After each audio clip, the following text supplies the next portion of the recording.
Today we are starting a new series in the book of Exodus. So if you would like to grab one of the blue Bibles and turn to page 60. And I know that many people here, you will be following along with Nikki and Pippa in the Bible in 1 year, which is an amazing app. Just millions of people around the world now are doing that. And if you're not doing that, we'd really love to encourage you to do that with us. And we are in the book of Exodus in the Bible in 1 year. We're going to be looking at our preaching series in Exodus. And also for those who are in Connect groups, we're going to be looking at some Connect group resources in Exodus. Many of you will be familiar with this story. The people of God are in slavery in Egypt. They find themselves in a situation that they themselves are powerless to change. They're facing real challenges, real difficulties. It may be that you can resonate with that today, maybe in your own life. Maybe you're facing real challenges or difficulties, maybe at work, maybe with your boss, or maybe you are the challenging boss. Maybe in your health. I know some of you here have been going through really difficult things.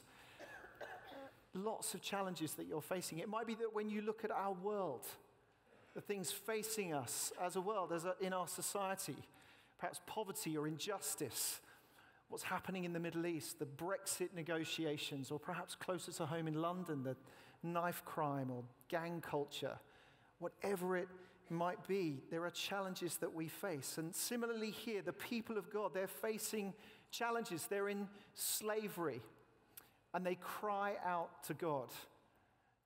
It all starts with prayer. They pray to God. They say, Lord, help us. Look at our world. Look at our situation. We need rescuing. And God answers their prayers by raising up Moses to lead them and to really continue the story of God's deliverance. Many of you will know that Moses is in a moment of exile, and he encounters God through the burning bush. And God says, go, I'm sending you. And that's where we pick up the story on page 60, chapter 3, verse 10. So now go, I am sending you to Pharaoh to bring my people, the Israelites, out of Egypt. But Moses said to God, who am I that I should go to Pharaoh and bring the Israelites out of Egypt? And God said, I will be with you. And this will be the sign to you that it is I who have sent you.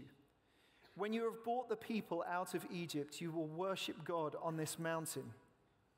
Moses said to God, suppose I go to the Israelites and say to them, the God of your fathers has sent me to you. And they ask me, what is his name? Then what shall I tell them?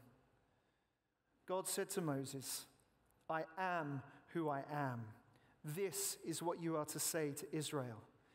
I am has sent me to you. Then over to chapter 4, verse 1. Moses answered, but what if they do not believe me or listen to me and say the Lord did not appear to you?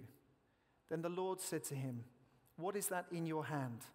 A staff, he replied. The Lord said, throw it on the ground. Moses threw it on the ground, and it became a snake, and he ran from it.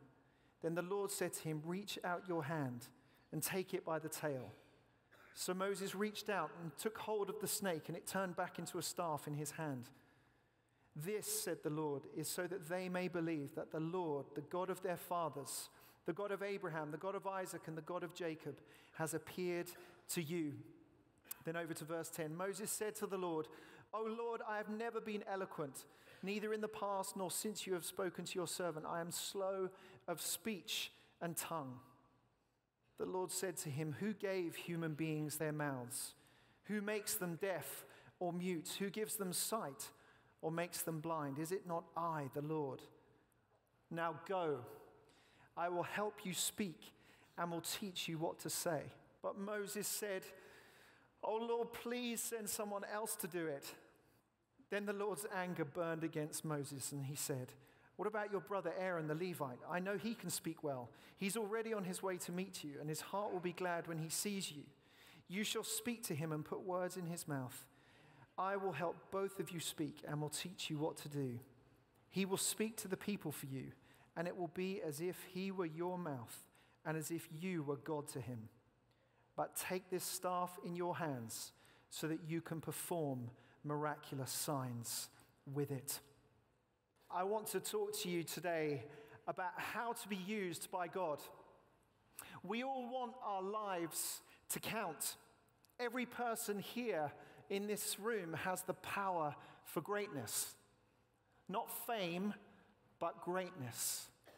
Because greatness ultimately is determined by service, and God is calling each one of us to serve him and his purposes in this world.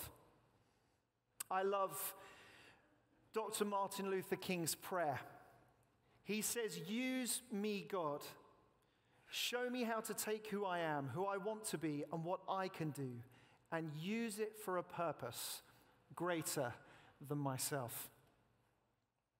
Moses was used powerfully by God. Today, Moses is regarded as one of the most powerful leaders the world has ever seen. And yet Moses was just an ordinary person, just like you and just like me. And that's why I can identify with Moses so much in this sense. I find it so encouraging. He lacked confidence. I can put my hand up to that one. He was insecure. I know exactly what that feels like. He was weak and he was vulnerable. I know I felt like that. Perhaps there's someone here today, you feel weak and vulnerable. I love what Jean Vanier says. He says, all of us are vulnerable, just some of us are better at hiding it than others. Despite all these things, God chose to use Moses powerfully. To be honest, if it was up to me, Moses wouldn't have even made the interview panel. I don't know whether he would have made yours. I don't know whether you would have chosen Moses.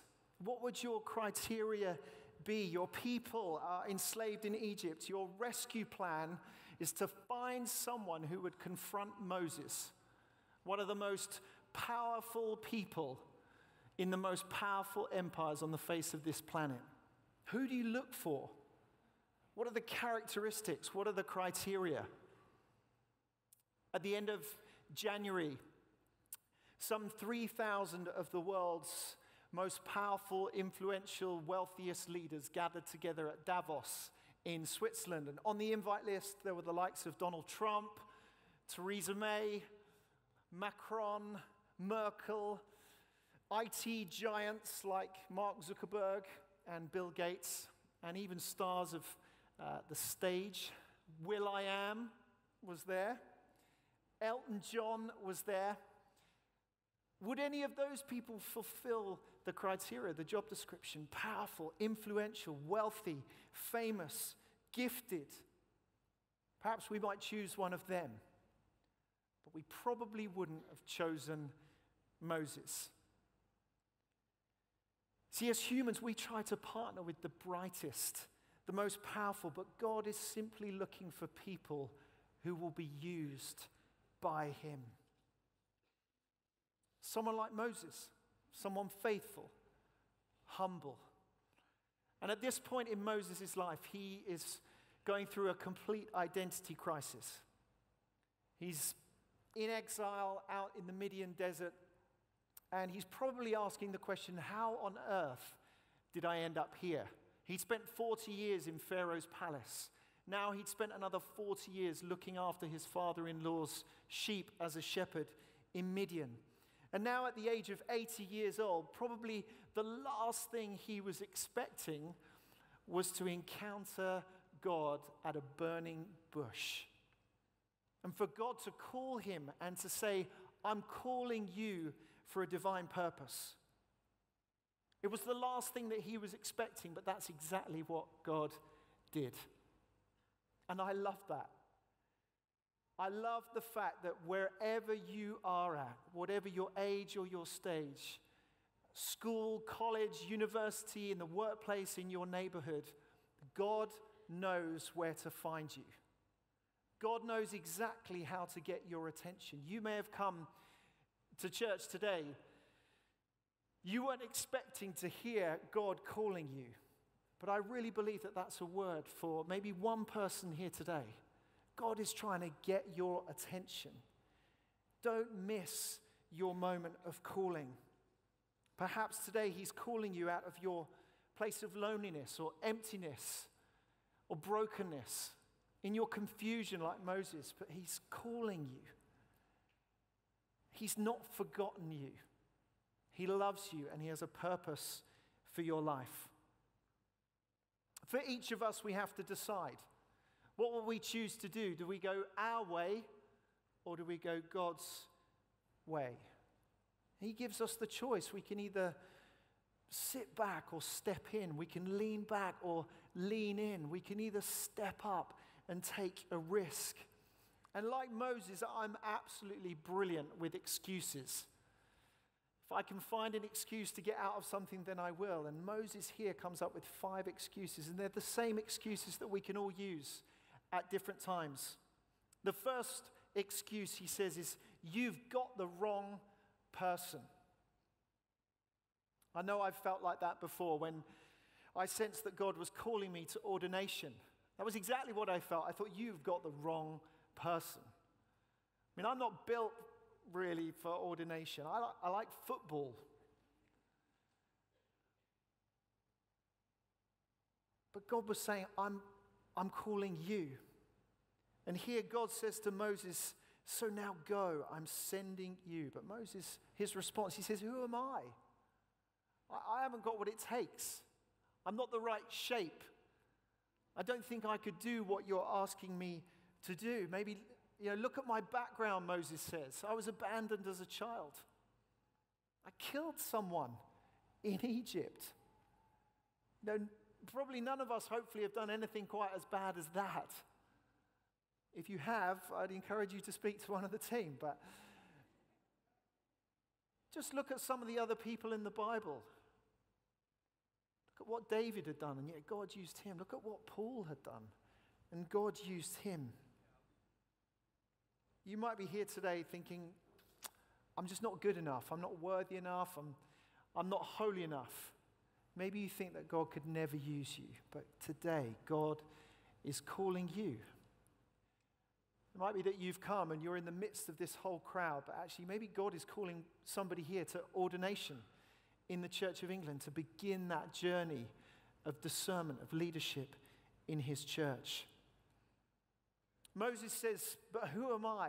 But I love God's answer. In verse 12, he says, I will be with you. You see, it's not about you. It's about you and God. You and God are an unstoppable force, an amazing partnership, a powerful team.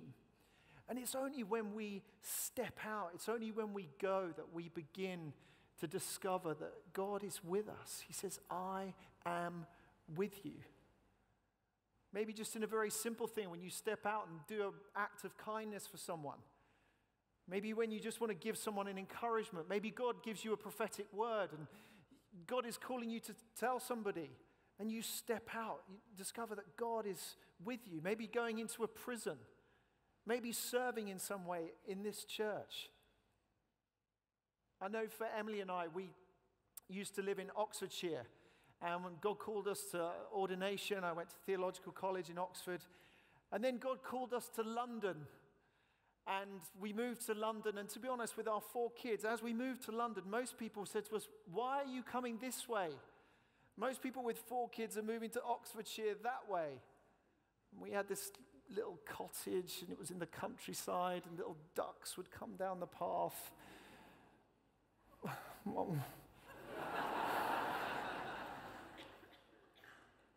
We always had this fear. It was like we thought we were going to be living in like a little tube station for a little time. But God, if you're calling us, and God called us to London, to this amazing community. If I'm honest, who am I? Who am I to, Nicky Gumbel and Sam Follett and all these amazing people doing amazing ministry here, Alpha all around the world. Who am I to come and get involved in that. And yet God called us to play our part. You see, God wants us to live in the faith zone and not the safe zone.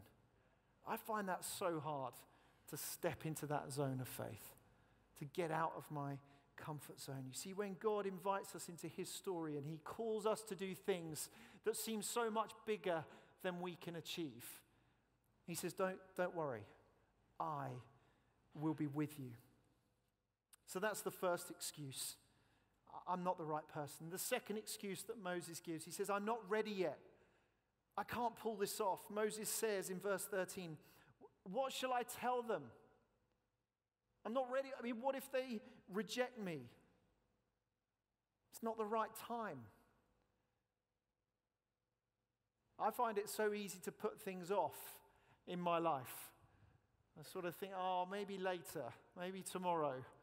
Maybe I'll do that, God, another time. Maybe when the kids have left home. Maybe when, I've got that job promotion or when I've got married. Whatever it looks like for you.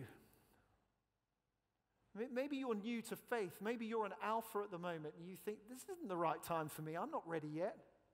Maybe this is your very first time in church today. Maybe you've come with a friend. You're thinking, well, I'm certainly not ready. But actually, God is calling you. I'm so inspired by what's happening with our young people here. Out of anyone, they could be entitled to think, well, I'm too young. I'm not ready. But it's amazing. One of them was telling me that 2 weeks ago he invited one of his friends from school who'd never been to church to come to church. Came to the 4:30 service, sat in the front row. They absolutely loved it. On the Monday, they were having a conversation. She was inviting her friends to come to church. It inspires me so much when those guys step out. See, God's answer is the antidote to Moses' anxiety of I'm not ready. And he says to him, I am who I am. Moses probably heard that response and said, brilliant. Well, now you've said that, God, I think everything is just all fantastic. I am who I am. It's interesting, isn't it, that God doesn't say to Moses, look, Moses, it's all going to be fine. You're really gifted. You're really smart. You're really good looking. You've got a fantastic beard. Everything's all going to be good. No, he doesn't do that.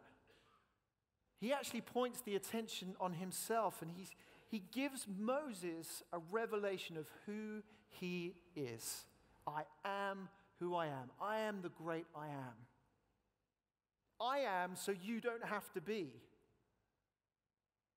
I'm enough. I'm sufficient.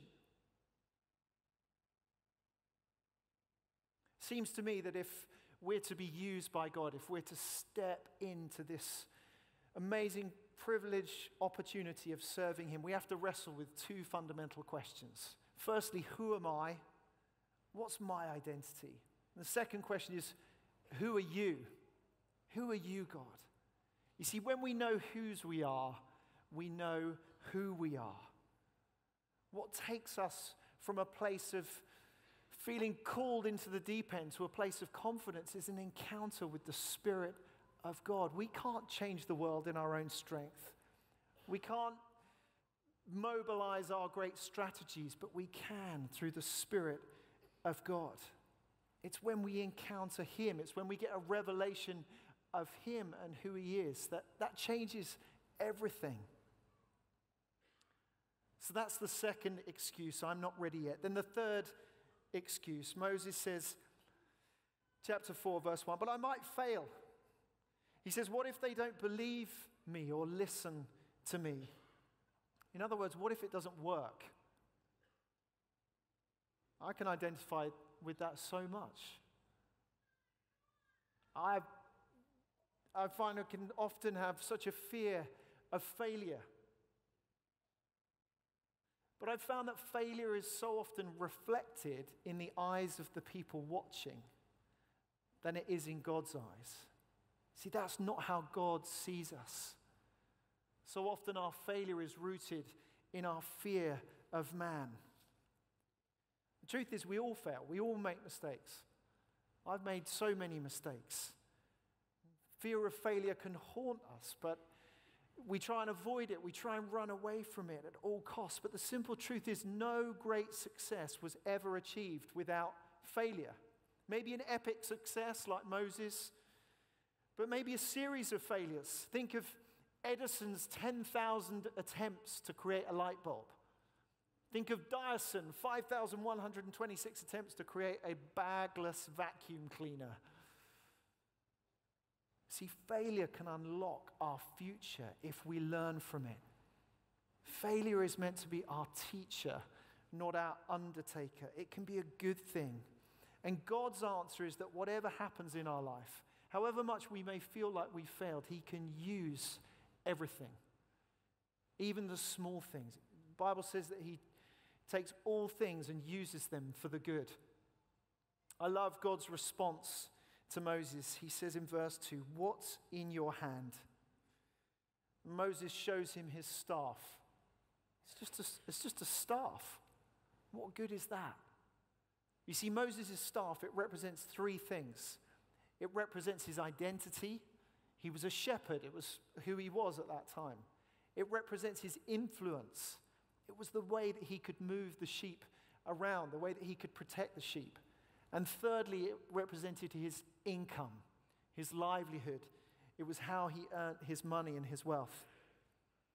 And what we see is that God says to Moses, I want you to lay your staff down. I want you to lay those things down. Lay your identity down.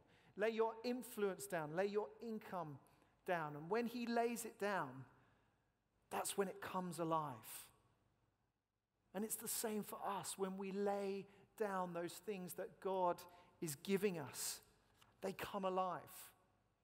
He wants to use us, every part of us, our talents, our gifts, our freedom, our creativity. When we lay those down and give them to him, he will use them for a greater purpose. He will use them for his glory. The fourth excuse that Moses makes is he says, I'm not qualified. I don't have the skills. He says, how can I do this? He principally had one area that he struggled with here. He says, I'm not a good communicator. He says, I'm not eloquent. I'm slow of speech. Moses had a fear of public speaking. Right at this moment, I kind of know what he feels like. The truth is, I know exactly what that feels like. Probably out of all the things I do in my job here at HTB, the hardest thing for me is speaking. In the privacy of my own home with Emily, you wouldn't want to have seen it yesterday, but what am I going to say to all these people? I don't know what to say. Maybe someone else should do it. That's what I felt yesterday. But you see, it's not actually about our capability. It's about our calling. And I've learned that as God takes our weaknesses, then he can become strong in us. It's what Paul says. He says, my grace is sufficient for you. My power is made perfect in your weakness. So that's the fourth excuse. I'm not qualified. Finally, the fifth excuse. Moses says, send someone else. You can hear the cry in his voice, can't you, in that verse? Oh, Lord, please send someone else to do it. That's always the temptation. As I said, I felt a bit like that yesterday. But particularly in a big church like this, we can always think, oh, someone else will do it. Perhaps you can send someone else. Somebody else will give. Somebody else will turn up to the prayer meeting. Somebody else will serve and join on that team. Somebody else will host people for the leadership conference. Somebody else will invite their friends to Alpha or on the marriage course. Moses, in this passage, he had to make a choice. He had a decision to make. And he probably had to make that decision daily. And this is the moment where God just gets a little bit frustrated with Moses. It says his anger burned again. That kind of means he got a little bit annoyed with Moses. What does he do? God says, no, I'm calling you, Moses. I want you to rise up and take a lead. I want you to do it. And he says to Moses, you're not on your own. You can be part of a team. And he says, Aaron, your brother, he's a good speaker. He can come and help. He says, I'll help both of you to speak and teach you what to do. He teaches us. He leads us if we would be willing to be used by him. Despite all of his excuses, all of his questions, Moses says yes to God. He gives his yes, and he says, here I am. Moses was a man who spent 40 years thinking that he was somebody, 40 years learning he was nobody, and 40 years discovering what God can do with a nobody. What could God do with each of us? I think of people like Tom and Sarah Jackson, who part of the team here, but God called them to get involved with youth unemployment. They started this organization called Resurgo and Spear. It's amazing having these centers, gathering young people again, getting them back into the workforce. I think of what Nikki and Scylla Lee have done over the years. They didn't just see that there was a problem in family life and marriage breakdown. They decided to follow God's call. They've been faithful in the marriage courses and the material that they've used. That's what Moses did. He stepped out. And of course, Moses prefigures Jesus. Jesus was the ultimate one who laid down his life in service of his Father in heaven by going to the cross, being raised to new life again. In the Garden of Gethsemane, Jesus says, take this cup from me, but not my will, but your will be done. Even the Son of Man wrestled with his calling when he considered the cost. But he said yes. He said, here I am. Send me. I'll go. And the writer in the book of Hebrews, he says that Jesus is greater even than Moses. Jesus is the suffering servant. He's the one who came to rescue all people, to set us free from the snares of sin and death and darkness. He's the one who can change the world. He's the one who we are to follow. He's the one who is inviting us to be part of his unfolding plan, to see this nation, this society transformed. And tonight it's both a challenge and an invitation to step up and to step in. It's an adventure to be used by God, to demonstrate his love, to see people that we come into contact with set free. Loving others is by far the best way that we can see transformation in people's lives. On Friday, and I finish with this, Emily and I, we had the privilege of being in a room of people who have all given their yes to God. They're all people who have heard God's calling and decided to follow him, to take the lead. And they're all people that could resonate with these excuses. They've probably all gone through them in their head. I'm not the right person. What if I fail? I'm not qualified. I don't have the skills. Send somebody else. That room was a group of all of our church plant leaders, all the city centre resource churches around this country. From Ollie Ryder and his family and his team down in the southwest in Plymouth, all the way up to Gateshead in the northeast. And on the Friday morning, we were worshipping together and we were praying. And Jeremy Jennings, who some of you will know, he leads all of our prayer meetings at 7 a.m. on a Tuesday morning. He's been a long-standing member of HTB and on the staff here. He gave this prophetic word, and I really believe that this word was not only an encouragement for those church plant leaders, but it's an encouragement for us here tonight to enable us to step out, to be used by God, to get God's perspective on our lives. Jeremy gave me his word, little scraps of paper. This was the word. He says, you see a congregation. I see a movement. You see a fence. I see the sky. You see a community. I see a country. You see a brown field. I see a harvest. You see opposition. I see a heart. You see the past. I see the future. You see failure. I see one who tried. You see decay. I see life. You see the horizon. I see eternity. You see boundaries. I see freedom. I am with you. Go for it. I really believe that that is a word for us tonight. God says, I am with you. Go for it. In Jesus' name. Amen. Amen.